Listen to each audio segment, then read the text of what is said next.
అన్న 2028 ఎలక్షన్లు ఉన్నాయి కదా, ఏ పార్టీ అధికారంలోకి వస్తుంది? వైసీపీ మళ్ళీ వస్తుంది అని చెప్పేసి ధీమా వ్యక్తం చేస్తున్నారు చాలా మంది వైసీపీ కార్యకర్తలు. మరి ఏ పార్టీ అధికారంలోకి వచ్చే ఛాన్స్ ఉంది అన్న? ఇంతకు ముందు వైసీపీ వాళ్ళు మన జగన్ సారు ఇంతకు ముందు ఏం చేయలే, ఆంధ్రాకి ఏమన్నా చేసింటే ఈసారి గెలుస్తుండే. ఈసారి అంతే అన్న, ఈసారి మన తెలుగుదేశం ఏమన్నా చేస్తే జనాలకి తెలుగుదేశం గెలుస్తుంది. లేదు జగన్ ఓడిపోయినా కానీ జగన్ వాళ్ళే ఏమన్నా చేస్తే ఓడిపోయినాం కానీ మేము చేస్తాం అంటే జనాలకి వెళ్ళి ఏదో మంచి చేస్తే జగన్ గెలుస్తాడు. మరి కూటమి పరిపాలన ఎలా ఉందన్న? ఒక సంవత్సరం చూసారు కదా, ఎలా అనిపించింది? ఈసారి అయితే బాగానే ఉందన్న. మన పవన్ కళ్యాణ్ సార్ వచ్చారు, ఆయన అందరితో మాట్లాడుతున్నాడు. ఆయన ఒక్కరోజు కానీ రెస్ట్ లేదు. ఆయన అందులోనే ఆయన ఇక్కడ మన జనాల్ని చూసుకుంటాడు, ఇక్కడ ముఖ్యమంత్రిగా ఉన్నాడు, అక్కడ సినిమాలు చేస్తున్నాడు. ఆయన అంత బిజీగా ఉన్నా కానీ సినిమాలు చేస్తున్నాడు.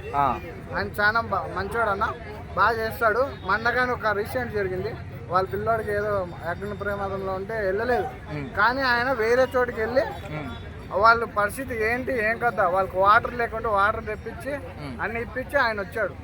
ఆయన నేను అండగా ఉంటానని చెప్పి వచ్చాడు అక్కడ. ఈసారి అయితే కంపల్సరీ మన తెలుగుదేశం పార్టీ బాగానే చేసింది ఈ సంవత్సరంలో. అంటే ఎక్కడికి వెళ్ళినా కూడా సూపర్ 6 అని చెప్పారు. సూపర్ 6 మన అమలు కూడా చేయట్లేదు, కనీసం స్పందించట్లేదు. ప్రభుత్వ పథకాల మీద ఏం రెస్పాన్స్ లేదు అని అంటున్నారు. దాని మీద మీ ఒపీనియన్ అన్న? పథకాలు రావాలి అంటే ముఖ్యంగా వాళ్ళకి కొద్దిగా టైం పడుతుంది.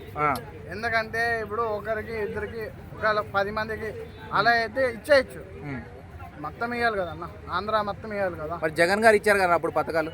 జగన్ సార్ ఇచ్చారు అంటే అన్న, జగన్ సారు 100 మందిలో 10 మందికి ఇచ్చాడు అన్న. దాంట్లో ఈసారి తెలుగుదేశంలో ఇసుక ఫ్రీ, పోయినసారి ఇసుకలో డబ్బులు కట్టమని ఇసుక మాఫియా చేశారు, పెట్రోల్లో డీజిల్లో మాఫియా చేశారు, ప్రతి ఒక్క దాంట్లో మాఫియా చేశారు అన్న. కూటమి ప్రభుత్వం ఏం చేస్తుందంటే పథకాలు ఇచ్చేటప్పుడు వైసీపీ వాళ్ళకి పథకాలు కట్ చేస్తుంది అని న్యూస్ వినిపిస్తుంది అన్న.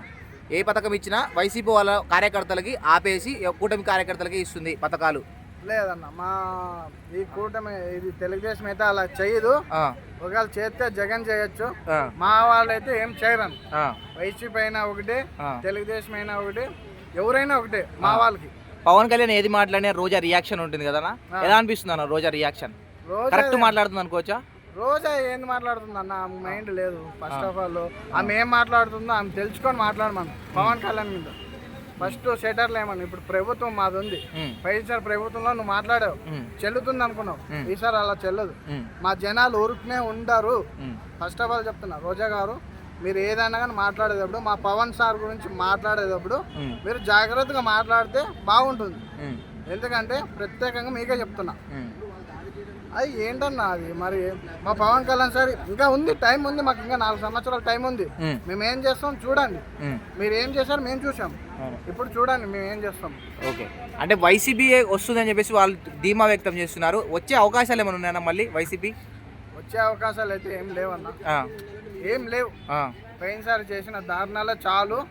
ఇంకా ఇప్పుడు మళ్ళీ వాళ్ళని తెచ్చుకుంటే మా నెత్తి మీద మా శనిదేవుడు తెచ్చుకున్నట్లే అన్న. వైసీపీ ప్రభుత్వం అభివృద్ధి జరిగిందా, దారుణాలు జరిగాయా? దారుణాలు ఎక్కువ జరిగాయి. అభివృద్ధి కన్నా దారుణాలు ఎక్కువ జరిగాయి. ఏం జరిగాయి అన్న? మాఫియాలు ఎక్కువ జరిగినాయి. ఇసుక గానీ, కొట్లాట గానీ, జైల్లో వేయడం గానీ, రౌడీజం గానీ, ఆ మాట అన్న.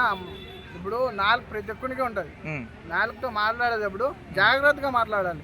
నీ ప్రభుత్వం ఉందని నువ్వు ఎలా చెప్తే అలా మాట్లాడితే న్యాయమేనన్నా?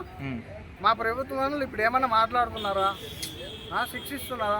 మీరు తప్పు చేసిన దాన్ని మా వాళ్ళు నిందిస్తున్నారు అంతే, అంతకు మించి ఇంకేం లేదు అన్న. వైసీపీ అధికారంలోకి వస్తే కొంతమంది ఎవరైతే ఎగిరి పడుతున్నారో వాళ్ళందరినీ పంపించేస్తాం, వాళ్ళందరినీ ఉంచమని అంటున్నారు.